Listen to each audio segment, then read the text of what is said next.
वैदिक संस्कृति पर कुठाराघात करने का प्रयास हर एक ने किया है, और उसमें खास तौर से हिंदू कहलाने वाले स्त्री हो या पुरुष, जो कम्युनिज्म विचारधारा के लोग हैं, उन लोगों ने हमेशा, या बौद्ध मत वालों ने भी हमेशा वैदिक संस्कृति पर कुठाराघात किया है। मैं उदाहरण के रूप में ये सारा प्रमाण आपको प्रस्तुत करके दूंगा कि वर्तमान समय में इन लोगों का ये जो प्रचार हो रहा है, या जैसे प्रचार किया है कुछ लोगों ने कि पुस्तक प्राचीन भारत है, कहीं कहीं भारत, प्राचीन भारत के इतिहास है, ऐसे लेखकों ने, चाहे वो हो, रोमिला थापर हो, और मिस्टर डी.एन. झा हो, या श्रीवाली साहब हो, इन सब लोगों ने जो वेद के बारे में ये प्रचार कर रहे हैं, यह सरासर वेद विरुद्ध है, क्योंकि यह लोग न वेद को जानते हैं और न वेद को समझने की शक्ति है।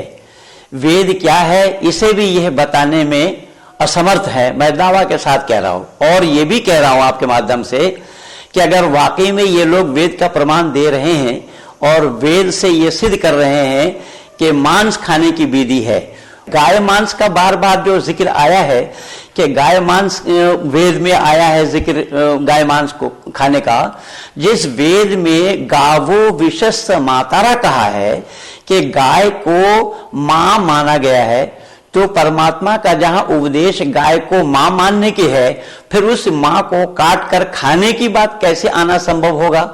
भाई, तो मैं आपके माध्यम से इन सभी लेखकों को खुली चुनौती दे रहा हूं, जो यह लोग अनर्गल प्रलाप कर रहे हैं। अगर वाकई में ये लोग सत्यवादी हैं और मानव कहलाने वाले हैं, तो आ जाए मेरे सामने मुकाबला करें, और मैं ये सिद्ध करके दिखाऊंगा कि यह न वेद में है कहीं और न वेद से दिखाया जाना संभव है। और जो हवाला ये लोग वेद का दे रहे हैं, हवाला तो इन्होंने दिया नहीं, ना हवाला देने की क्षमता है इनके अंदर में। ये लोग केवल कह रहे हैं ऋग्वेद में है। अरे ऋग्वेद में है तो कहां है? ऋग्वेद छोटा थोड़ा ही है। ऋग्वेद में इतने मंत्र है, सबसे बड़ा वेद हमारा ऋग्वेद है, जो ज्ञान कांड है। तो वो कहां उसको दिया है, कहां बताया गया है, उसका हवाला कुछ दिया नहीं, केवल ऋग्वेद में है, ऋग्वेद में है, ये चिल्ला रहे हैं। अच्छा, तो वो कहां है नहीं बताया, और उसके अर्थ भी जो ये लोग बता रहे हैं वो भी वाममार्गियों के किए हुए अर्थ हैं, चाहे वो मैक्स मुलर का हो, शायन का हो, मैदर का हो। तो ऐसे लोगों के किए हुए वेदभाष को हमारे यहां पर कोई मान्यता नहीं है। और मैक्स मुलर ने तो हर जगह उसने वेद के साथ छेड़खानी की है, अनर्गल प्रलाप किया है। जैसे एक छोटा उदाहरण दे रहा हूं मैं, संस्कृत में आता है संदव। संदव के माने होता है नमक, और संदव के माने होता है घोड़ा। ऋषि देव दयानंद जो आर्य समाज के संस्थापक थे, उन्होंने अपने सत्याग्रह प्रकाश में भी इसे हवाला को दिया है, इस प्रमाण को उन्होंने रखा है। तो संदव के माने नमक है और संदव के माने घोड़ा है। और आप भोजन कर रहे हैं और आपने कहा मैं नृपाल जी हमें संदव चाहिए, तो मैं बुद्धिमानी का परिचय अगर मुझे देना होगा तो मुझे नमक लाना होगा, और मैं बुद्धि से पैदल चल रहा हूं तो मैं घोड़ा ला करके खड़ा करूंगा। पर गमन के समय घोड़ा लाना और भोजन के समय नमक लाना ये बुद्धिमानी है। लेकिन मैक्स मुलर ने हर जगह यही किया है कि घोड़ा के जगह में नमक और नमक के जगह में घोड़ा रखने का प्रयास किया है। इसीलिए ऋषि दयानंद ने वहां पर भी मैक्स मुलर को मोक्ष मुलर लिखा है, व्यंग करते हुए। तो ये लोग भी यही कर रहे हैं। इन्होंने जो दुहिता का अर्थ किया है, इन्होंने ये बताया कि दुहिता उसको कहा जाता है कि लड़कियों से दूध दुहाने का काम किया जाता था, यानी लड़कियों से, गाय से दूध निकाला जाता था, इसीलिए लड़कियों को दुहिता कहा गया। ये लोग अकल के दुश्मन हैं और मानवता के भी शत्रु हैं। दुहिता शब्द का अर्थ होता है दुहिता, दूरे हिता। लड़कियों को दुहिता संस्कृत में इसलिए कहा गया है कि इनकी शादी दूर में होना चाहिए, नजदीक में नहीं। दुहिता, दूरे हिता, अर्थात दूर में ही जिनके हित हो उनको दुहिता कहा जाता है। और इन्हें मैं अकलमंद कहूं, पढ़े लिखे कहूं, या बुद्धि से पैदल कहूं, क्या कहूं मैं समझ में नहीं पा रहा कि दूध दोने वाली को, दूध निकालने वाली को दुहिता बताया। अरे किस स्कूल में पढ़े हो भाई? स्कूल में तुमने कभी बदल रगड़ करके भी देखा है कि नहीं? या स्कूल के नजदीक से कभी गुजरने का मौका मिला या नहीं? संस्कृत को जानते हो तो आ जाओ मेरे सामने, मैं बताता हूं दुहिता किसको कहा जाता है। अनर्गल प्रलाप वेद के ऊपर करोगे आप तो ये ना किसी को सहन होना है और किसी को सहन हो भी जाए, लेकिन महेंद्रपाल ने इसको सहन किया नहीं है।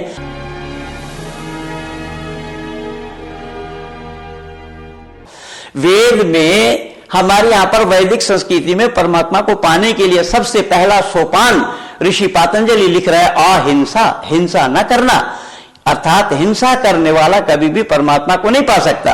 और हिंसा किए बिना मांस का पाया जाना कैसा संभव होगा? इसके ऊपर मेरा काम किया हुआ वैदिक ज्ञान .in को देखेंगे आप, mahendrapalarya.com को देखेंगे, वहां ये मेरे 2 साइड हैं, वहां पर मैं लिखा हूं कि मांसाहार करना मनुष्य का स्वाभाविक भोजन नहीं है। अगर ये लोग पढ़े लिखे हैं तो मेरे सवालों का जवाब दे जरा। मैं लिखा हूं, बताया हूं कि मांस आहार करना मनुष्य का स्वाभाविक भोजन नहीं है। कैसा? तो देखें, सबसे पहले उस मांस को, यानी किसी जानवर का मांस आप खाएंगे जिसका, उसको काटने में ही विवाद है।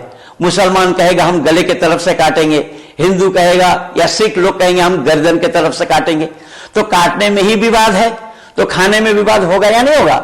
इन्होंने कभी भी जाना नहीं। ये झा जो अपने को ब्राह्मण कहता है, पंडित कहता है, झा टाइटल ढो रहा है, इन्हें मालूम ही नहीं है कि परमात्मा कौन है। अगर परमात्मा को ये जानते होते तो परमात्मा ने जो सृष्टि की रचना की है, शाकाहारी पशु, शाकाहारी जीव और मांसाहारी जीव के गठन में भी परमात्मा ने भेद डाला है। शाकाहारी जो पशु होते हैं वह, उनके पसीने आते हैं, राल नहीं टपकते, और जो मांसाहारी पशु होते हैं उनके पसीने नहीं आते, राल टपकते हैं। शाकाहारी जीव जैसे हम मानव या शाकाहारी जो जीव हैं वो होठ से चुम्मुक लगाकर चमचमाते हुए पानी को पीते हैं, और जो मांसाहारी है वो जीभ से उछाल उछाल कर, छलांग लगाकर, चपट चपट करके पानी को पीते हैं। तो ये परमात्मा के नियम के अनुसार ये सारा व्यवधान दिया हुआ है। इसके बावजूद भी अगर कोई कहे कि मांसाहार की बात वेद में है तो ऐसे अकलमंदों पर मैं जितना रोऊंगा उतना ही कम और थोड़ा होगा। और सभी भारतवासियों को मिल करके इन विद्वान कहलाने वाले के अकलमंदियों पर रोना चाहिए, चाहे कोई भी हो, चाहे वो झा हो या कोई और पंडित हो। इन लोगों ने सच्चाई को नहीं जाना। यह लोग वैदिक संस्कृति के साथ मजाक कर रहे हैं, मखौल कर रहे हैं, और ये हिंदू है, और इन्हीं हिंदुओं के चलते ईसाई और मुसलमानों को अवसर मिल रहा है। ईसाई और मुसलमान जो आज हिंदू पर हावी हो रहे हैं, ये सब हिंदू कहलाने वाले, हिंदू नामधारी हिंदू, इन्होंने पुस्तक लिख लिख करके मुसलमानों को, ईसाइयों को काम करने का मौका दिया है। और भारत के बहुसंख्यक वालों को, हिंदुओं को ईसाई और मुसलमानों का, मुसलमान बनाने का अवसर इन्हीं लोगों के द्वारा ही प्राप्त हुआ है। मैं भारतवासियों को यह निवेदन कर रहा हूं अपनी तरफ से कि आए भारतवासियों, आप जो वैदिक धर्मी हैं, आप लोग इन लोगों से सावधानी बरतिए और इन लोगों को मुंह तोड़ जवाब दीजिए।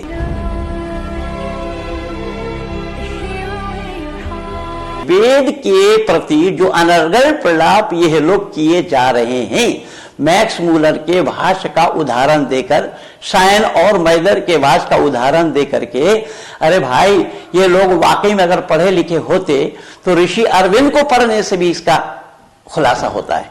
ऋषि अरविंद घोष ने लिखा है कि मैक्स मूलर, सायन आदि के किए हुए वेद भाष्य को मैं नहीं मानता हूं। उनकी वेद भाष्य, किए हुए वेद भाष्य को मैं मान्यता नहीं देता हूं, क्योंकि उन्होंने अर्थ का अनर्थ किया है और वो सारे लोग गृहस्थी थे। मैं वेद भाष्य मानता हूं ऋषि दयानंद कृत, क्योंकि ऋषि दयानंद ऋषि थे, ऋषि वै मंत्र दृष्टा। तो ऋषि को मानता हूं मैं, दयानंद के किए हुए वेद भाष्य को मैं मानता हूं, क्योंकि ऋषि दयानंद ने यौगिक अर्थ किया है। ये मैं नहीं कह रहा हूं, अरविंद घोष लिख रहे हैं। कहता हूं ऋषि अरविंद को पढ़ करके देखो, ऋषि अरविंद ने क्या लिखा है। मांस खाना, आप लोग यहां गोमांस खाने की बात कर रहे हो, अरे हिंसा किए बिना मांस का पाया जाना संभव होगा क्या? जब पहला सोपान हमारा अहिंसा है तो हम हिंसा क्यों करने जाएं? ये सब बातें वेद के प्रति घृणा उत्पन्न कराने के लिए, वेद के प्रति एक दुर्भावना पैदा करने के लिए ये सारा षड्यंत्र है कि भारतवासियों को, हिंदुओं को वर्गलाया जा रहा है। और हमारे हिंदू विचारशील नहीं है, विचारवान नहीं है, क्योंकि इस समय शिक्षा नीति कम्युनिस्टों के हाथ में है। उसका भी विरोध हुआ और ये कम्युनिस्ट विचारधारा वालों ने इस भारत को बर्बाद किया हुआ पहले से। वैदिक विचारधारा पर कुठाराघात बुद्ध के माध्यम से हुआ है। इन सब लोगों ने इस पर कुठाराघात किया है वैदिक संस्कृति पर। हमें वैदिक संस्कृति से कोई ये दिखाएं कि जो हमारा वेद भाष्य ऋषि दयानंद के किए हुए हैं वहां पर कहां पर मांस खाने की बात उन्होंने लिखी है। जिस परमात्मा के आदेश अनुसार गाय को माता कहा गया है, तो ये लोग कह रहे हैं कि दूसरे लोगों ने भाष्य किया है, दूसरे लोगों ने, मैक्स मुलर ने ये किया, वो पाश्चात्य विद्वानों ने ये किया। भाई पाश्चात्य विद्वानों ने क्या किया ये मैं नहीं जानता हूं, और क्या बोला ये भी मेरा विषय नहीं है। मैं भी पिछले दिन जब हॉलैंड के आर्य महासम्मेलन में था, वहां आर्य विश्व महासम्मेलन था हॉलैंड के अंदर में, वहां पर भी डॉक्टर सुभाष काक एक अमेरिका से आए हुए थे। वो भी यही कह रहे थे कि पाश्चात्य विद्वानों ने ये किया वो किया। तो उसके जवाब में मैंने ये बोला कि बच्चे के पिता कौन है ये केवल मां जानती है, मां के सिवा किसी को पता नहीं होता कि बच्चे के पिता कौन है। तो जब वो मां को पता है बच्चे के पिता कौन है, तो हमें पहले मां जानना चाहिए। तो मां जानने के लिए हम जब निकलते हैं हमारा मां कौन है, तो सबसे पहले परमात्मा का नाम आता है मां के संदर्भ में।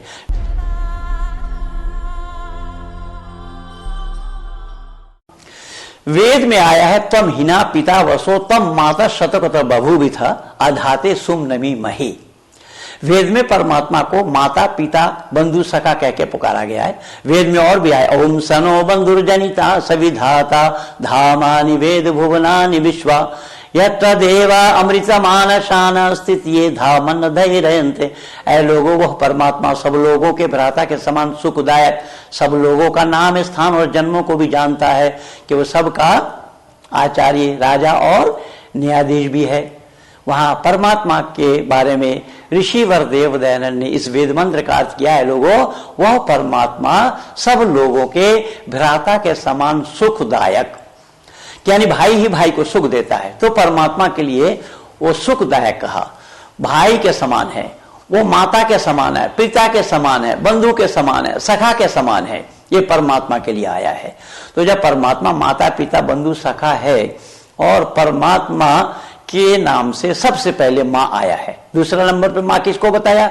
स्तुता मया वरदा वेद माता, वेद को भी मां कहा गया है। तीसरा नंबर पे मां किसको बताया? जननी जन्म भूमिश्च स्वर्गादपि गरीयसी, यानी भारत को मां कहा गया, जहां से सृष्टि की उत्पत्ति हुई। जिस धरती से सृष्टि की उत्पत्ति हुई, मानव का उत्पन्न हुआ, प्राणी मात्र उत्पन्न हुए, सृष्टि की रचना हुई, उस धरती को मां कहा गया। और ये उत्पन्न जो हुई है वो भारत से हुई है, इसीलिए भारत को ही मां कहा गया है। भारत को छोड़ करके किसी और मुल्क को मां नहीं कहा। मैं भी बहुत मुल्कों का दौरा करके आया हूं, लेकिन किसी और मुल्क वालों को मैं उनके मुल्क को मां कहते हुए नहीं सुना। मां अगर कहा जाता तो केवल भारत को ही मां कहा जाता है, क्योंकि सृष्टि की उत्पत्ति इसी भारत से हुई है। इसका अनेक सारा प्रमाण है। चौथा नंबर पे मां कहा गया है जननी, यानी जिनके उदर से हम मानव जन्म लेते हैं उनको मां कहा गया। पांचवा नंबर पे मां कहा गया गाय को, गावो विशेष माता रहा, गाय को मां कहा गया है। तो जब गाय को मां कहा गया है, उस गाय को काट कर खाने की बात फिर वेद में आना कैसे संभव होगा? इन झा कहलाने वाले से मैं पूछता हूं ज्यादातर, ये तो और लोग क्या है, ये श्रीवास्तव है, वो तो व्यापारी है, वो तो व्यापार करना, उनको किताब लिख करके व्यापार कर रहे हैं, दुनिया वालों को बता रहे हैं सही को गलत और गलत को सही। मैं एक दो जगह नहीं, मैं हजारों प्रमाण दे दूंगा कि इन लोगों ने कहां सही को गलत कहा, गलत को सही कहा। मैं इनसे पूछना चाहता हूं, जिस अर्जुन ने अपने जिंदगी में झूठ नहीं बोला, अपने बड़े भाई को जुआ खेलने से भी रोका, उस अर्जुन को तो केवल वीर कहा। और जिन्होंने घर के संपत्ति को जुआ के बाजी में हारा, उससे भी तसल्ली नहीं हुई, घर के कुल बधू को भी जुआ के बाजी में लगा दिया। उन्हें धर्मराज कहा या नहीं कहा है? जबकि आदि सृष्टि में आया है जुआ खेलना पाप है। राजा अश्वपति चिल्ला चिल्ला कर कह रहे हमारे देश में कोई जुआरी नहीं, शराबी नहीं, व्यभिचारी नहीं, चोर तक नहीं है। तो जिस देश में जुआरी, शराबी, व्यभिचारी, चोर तक नहीं, उस देश में एक जुआरी को धर्मराज कहना कहां सही है? इनके पास जवाब ले आए जरा व्यापारी लोग। ये श्रीवास्तव अपने को कहते हैं ये कैसे व्यापारी है, कैसे व्यापार करने वाले हैं, सच कहां जानते हैं? मैं देखना चाहता हूं, जरा दुनिया वालों को बताएं कि सच क्या है। एक जुआरी को शराबी एक जुआरी को धर्मराज कहना सही है क्या? जुआरी को जुआरी, हमारे यहां पर वेद में आया है, हमारे यहां जुआ है नहीं, जुआ पाप है, खेती कर, जुआ मत खेल, ये परमात्मा का आदेश है। अब ऐसे वेद के खिलाफ इन्होंने अनर्गल अपराध किया है, तो ये सच को जानते कहां है? तो जिस गाय को मां कहा है वेद में, और फिर उसी वेद में उसको काट के खाने की बात कहे, ये कैसे संभव होगा? क्योंकि वेद में परस्पर विरोधी बातें नहीं है। ये लोग अकल के दुश्मन है। परस्पर विरोधी बातें कुरान में है, बाइबल में है, त्रिपिटक में है, जिंदाविस्ता में है, बिज्जक में है, गुरुग्रंथ में है और रामचरितमानस में है।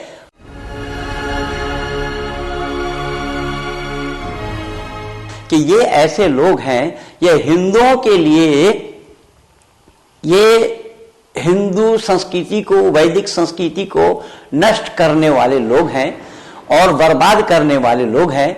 ये लोग कम्युनिस्ट विचारधारा के हैं, और कम्युनिस्ट विचारधारा भी वही है जो चीन का चेयरमैन हमारा चेयरमैन कहता है। अपने चेयरमैन से भी वो संतुष्ट नहीं है।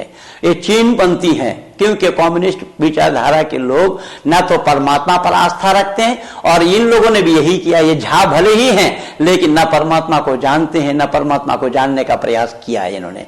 ब्राह्मण परिवार में जन्म लेकर के अपने कुल को बदनाम करने में तुले हुए हैं। नहीं जानते हैं, क्योंकि ब्राह्मण उसी को कहा जाता है, ब्रह्मा जानाति स ब्रह्मणा, ब्रह्म को जानने वाले का नाम ब्राह्मण होता है। और ब्राह्मण में 6 गुण होते हैं: वेद पढ़ना पढ़ाना, यज्ञ करना कराना, दान देना दान लेना। अगर वेद को ये लोग पढ़े हैं, तो वेद को अगर ये पढ़ते होते तो वेद के खिलाफ इनको प्रचार करना ही नहीं पड़ता। अब दुनिया वाले सुने जरा ध्यान से मेरी बातों को। दुनिया वालों को ये जानना चाहिए कि सही अर्थों में इन्होंने वेद को जाना है, पढ़ा है, या वेद के खिलाफ ये लोग प्रचार कर रहे हैं, अनजान में ही वेद के प्रचार कर रहे हैं। और ये कुठाराघात इसी तरीके से वैदिक संस्कृति पर उन बौद्धिस्टों ने भी किया है, बौद्धिस्ट वालों ने किया है। तभी ना ये मायावती को और काशीराम को ये मौका मिला, तिलक तराजू और तलवार इनके मारो जूते चार। ये तो इन्हीं लोगों का किया हुआ कर्म है। और ये अंबेडकर साहब ने भी यही किया। जो अंबेडकर आर्य समाज में रहे, आर्य समाज में पले, आर्य समाज के अन्य जल से अपना समय अतिबाहित किया, जो आर्य समाज सत्य का उजागर किया आर्य समाज के जन्म काल से, उसी सत्य को अंबेडकर ने तिलांजलि दिया और बौद्ध धर्मी बन गए। जबकि बौद्ध कोई धर्म का नाम नहीं है, एक मत का नाम है बौद्ध। और उन्होंने भी वैदिक संस्कृति पर कुठाराघात किया। आज ये हिंदू ही उनको बाबा साहब बाबा साहब बाबा साहब चिल्ला रहे हैं। अब काहे का बाबा साहब है, किन का बाबा साहब है, मैं तो यही नहीं समझ पाया वो बाबा किन के थे। वो तो बाबा जिनके थे वो माने, हमें आपत्ति नहीं है, मैं उनके लिए रोकूंगा भी क्यों, लेकिन सही क्या और गलत क्या है इसका निर्णय लेना आज मानव कहलाने वाले के लिए बहुत जरूरी हो गया है। कि भारतवासियों, वैदिक संस्कृति पर कुठाराघात करने वाले ईसाई और मुसलमानों ने तो बाद में कुठाराघात किया है। ये नामधारी हिंदुओं ने, जो कि कम्युनिस्ट विचारधारा के हैं, जेएनयू में रहने वाले हैं, जेएनयू से संपर्क रखने वाले हैं, जेएनयू से ताल्लुक रखने वाले हैं, क्योंकि जवाहरलाल नेहरू भी नहीं जानता था वैदिक संस्कृति क्या है। उसने भी नहीं जाना। वह आर्य लोग बाहर से आए। अरे आर्य किसको कहा गया, आर्य का परिभाषा क्या है, वो नहीं जानते थे और ना जानने वाले हैं।